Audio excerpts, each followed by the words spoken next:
People were borrowing, like, the dad's ties and everything. They were making such an effort to come spruced up. So, no, they're desperate to get back to work.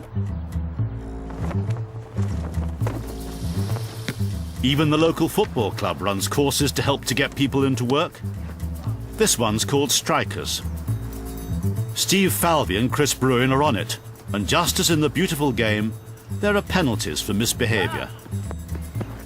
Right, rules. Being late, for every minute you're late, it's a lap around the car park. No swearing, 10 press-ups for every swear word.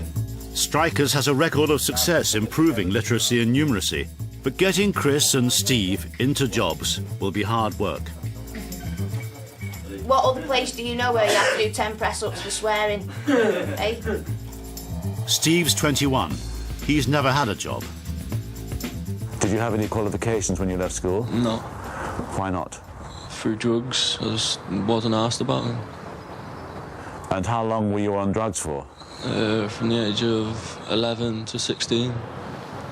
It used to be a good laugh because I was off my head, but in the long run it's not good because you've not learnt nothing really. All you're going to do, 20 pull pushes, OK? So that's 1, 2... Steve recommended this course to his mate Chris, who had worked before. I'd lost all confidence after my lung. I thought I'd never be able to play football again and, you know, do this and that. You had an accident? Yeah, collapsed lung. And how did that happen? Well, through drugs and partying too much. What, so you were out of your head and you had an accident? Yeah. Steve and Chris both thought that Strikers was doing them a power of good. I've been unemployed for so long, been drugs, alcohol for so long, which dents your confidence quite a bit. So this has helped me regain all of them, like confidence and motivation to do something. I'd never speak to you on camera like this. I'd never just, you know, willy-nilly get in front of a group and tell them about myself. I'd be, like, intimidated. And now you're an old man of 21. Now it seems a bit different. Yeah, because you've got responsibilities, you've got to grow up, look for a job. I don't know, can't keep sponging off the job centre. Well, I've got a girlfriend and daughter, so I look after my daughter. She's not going to want a dad being jobless all her life, is she? Can you imagine what you'd want to be saying to your daughter as she grows up about work? If you don't get a job, I'll go kick your ass. You think you can get a job now? Yeah. Well, a job what I want anyway, not what the job centre tell me to apply for. But should Steve have the right to be choosy? The government doesn't think so. Somebody saying, I will not work, I refuse to work, even though there is work there for them, can't just turn around and expect to carry on receiving benefits. It's an early start for Ray Warsnop, doing his bit for RIL and its unemployed. Ray knows about markets. He set up this one in the town centre, and he's running a course showing the ropes to some people on welfare. I was brought up when there were lots of jobs, and I was brought up with work ethic. And now that we have 2 or 3 generations of unemployed, I'm really worried that the work ethic isn't there. And if we could do something like this for them, then it may just give them a reason not to just say, well, everyone's unemployed, so I'll be unemployed. And one of the people that Ray's got working on the market is Christine. It's the first time she's worked in ages, and she's loving it. You want to do all these here, OK? Yeah, sound. You can just do that. Right, okay. Sound. All right. All right. Cheers. Buzzing, really enjoying it, yeah.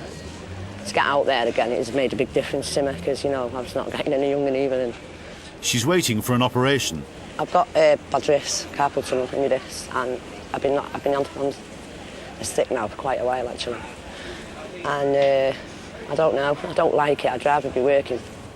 And Christine knows that the government would rather she was working too. It's a big day for Adam Gale. Adam, you're looking really smart. Thank you very much. I feel kind of smart. Still feel new. He's been out of work for nearly a year, but he's decided that the only way he can get off welfare is to do the job for himself. He's got some work experience. I feel like It's the first day of school kind of thing. I'm just hoping to get there and everyone's going to be nice to me and I can be friendly enough. And even, like I say, even if I just make a few friends and a couple of references out of it. He's been on a course designed to improve his work skills. But it isn't a job, and it's about to end.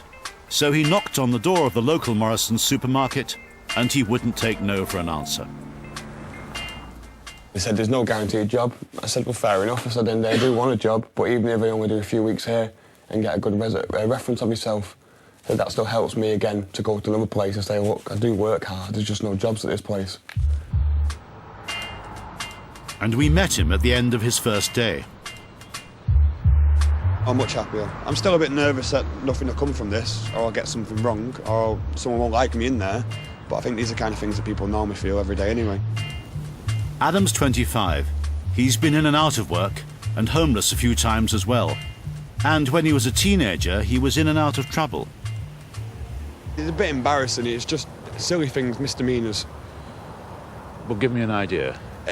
Shoplifting when I was a kid, drunk and disorderly, breach of peace, criminal damage of bus stops, things to show off to my other friends.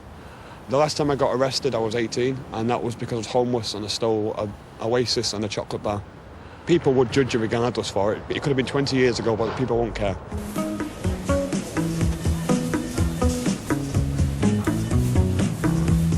Later on we filmed Adam at Morrison's, trying to work himself into a job. He's shown great potential, you know, he's very keen when he's here, he works hard, he's courteous to staff. You haven't broken, have they? No, not broken. I might need a little clean for dust, but not broken. No, that's fine. Trust me then. He took his own initiative, he's come here off his own back and he's shown a lot of character. But Adam still hadn't got a job for all that. The clock was ticking for him. He'd be back on the dole soon. Adam first came to Rill as a child on holiday. Do you remember it when you were a kid? Yeah. It was all happy memories. Now what does Rill say to you? Kind of last hope.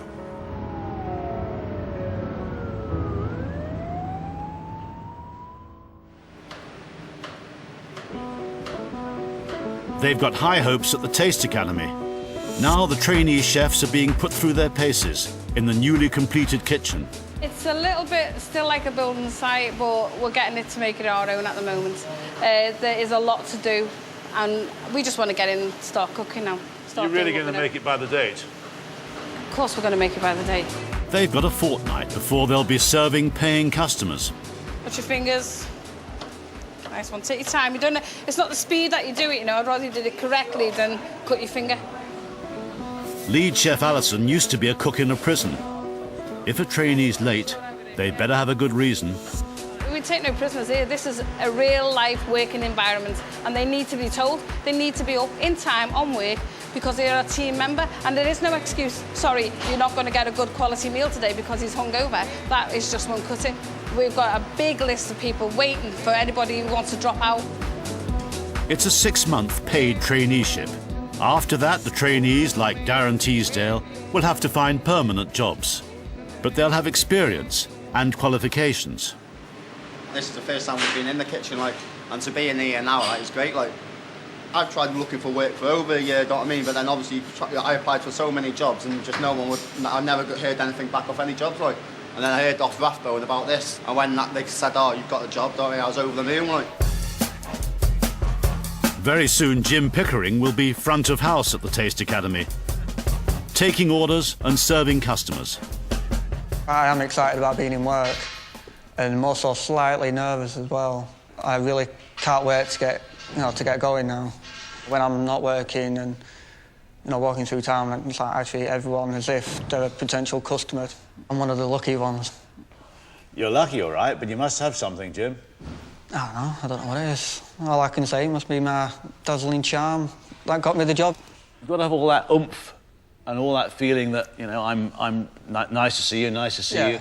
But that's exactly what you don't have when you're on the dole, isn't it? It just goes on. Yeah, exactly. All you do is, this is what I did. Just sat in my room playing Xbox, looking for jobs. The Taste Academy's ambition is to get 4 out of 5 of their trainees into jobs. Rill offers a rich local menu of schemes to get people off.